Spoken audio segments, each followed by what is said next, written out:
One of the main features of the game is, of course, the power of Max. She is able to rewind time.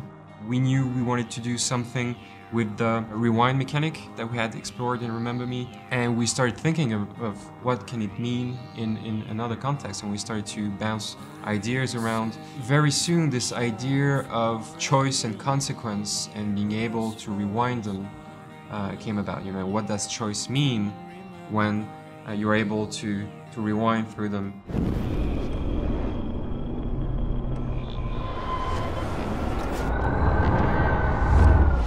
We really wanted to have the player feel powerful also with this power, and to really feel that he can change the things and come back in time. The game could exist without the rewind. It could be an classic adventure game, really interesting, I think, but this new layer allows the player to have a different experience, be able to see the direct consequence of a different choice. You could be happy with the outcome of the first episode, how it ends, and regret maybe later your choices and wish you have do something different. The player will want to have several walkthroughs to make sure they see all the outcomes. When you're dealing with some time travel, you need to define clear rules in order to be sure that it's working within the frame of your story of your game.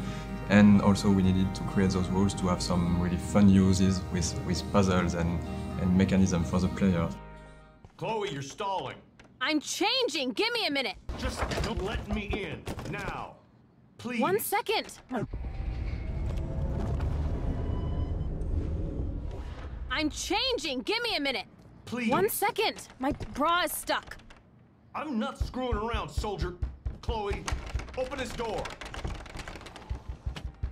So the idea is when Max is rewinding, she's keeping every knowledge she has. A bit like in the movie Groundhog Day, when I just spoke to you, I rewind, I remember everything you told me, and I can use it again when talking to you.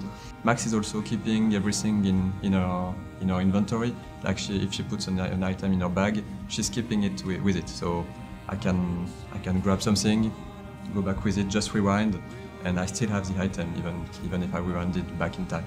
This kind of rules, we use it a lot for puzzles and also to tell something about also the characters. Even in a dialogue puzzles, you will have some information, but those information will be related to the character. And we've made a lot of tests about the rewind and should Max keep those information, should Max keep those items, should Max be rewinded herself by when she rewind. We have made a lot of tests about this and we finalized those rules. It allows us to have very interesting puzzles and very also funny situations in the game with those rules. Max is not moving when she rewinds. This is also for the player something much more powerful to be in a scene, to rewind the scene and to see all rewinded instead of being rewinded. Of course, we keep this rule since the beginning, nearly the beginning. The guys in the beginning were saying perhaps it could be better not to have it in the game, but we insist and we find the proper solution. And also for the artistic style, it's great. It's so crazy to see it, and Max also from the beginning, and what she is now is amazing. The work they have done is. I'm just happy.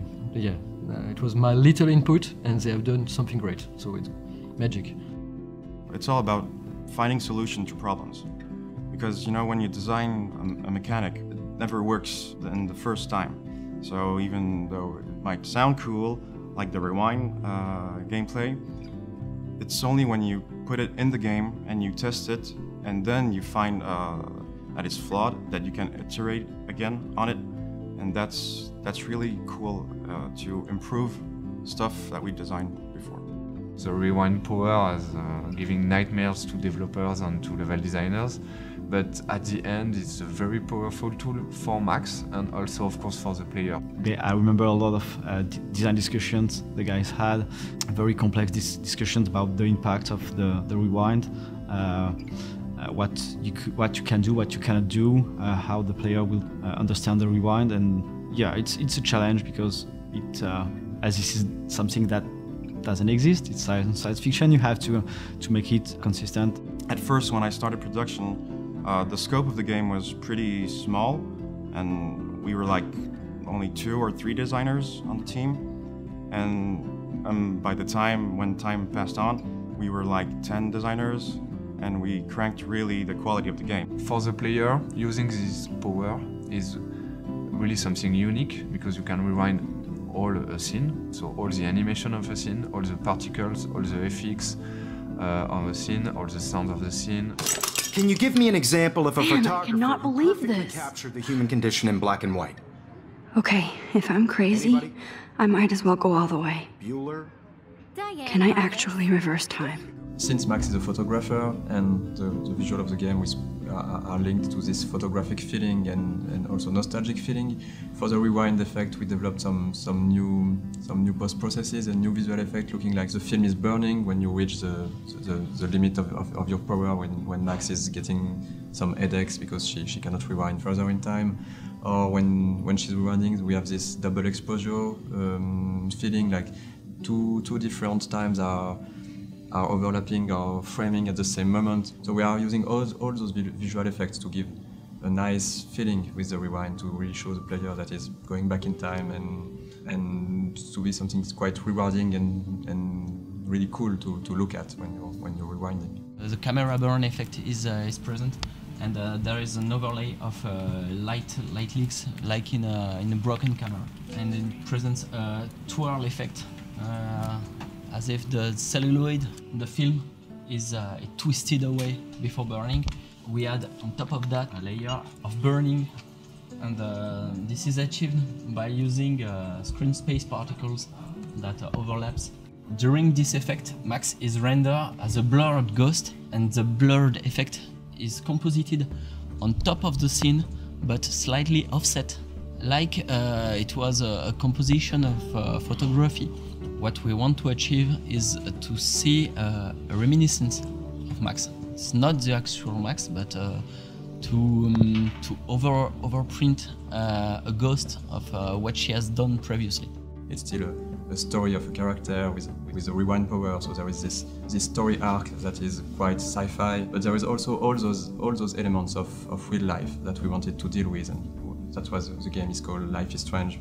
It's also something that's really important for us to talk about those real characters and real issues that some of our players might have experienced themselves already. Seeing people play the game will be the best reward. We've made some playtests, we've seen people giving us their feedbacks, and as soon as you see someone doing a specific thing that's a part of the gameplay that's not mandatory, you see people explore, people enjoying small stuff, smiling, having fun. It's the best feeling you can have. Life is not always so easy. Life is strange, and so you have to grow. And I think the game will help people grow, and I think it will help also video game to grow in a way. It's perhaps pretentious, but we want to bring the independent video game to our industry, and I think there is a huge place for it, and I think it will be very successful. Thanks to Square Enix, who were the first to believe in the project.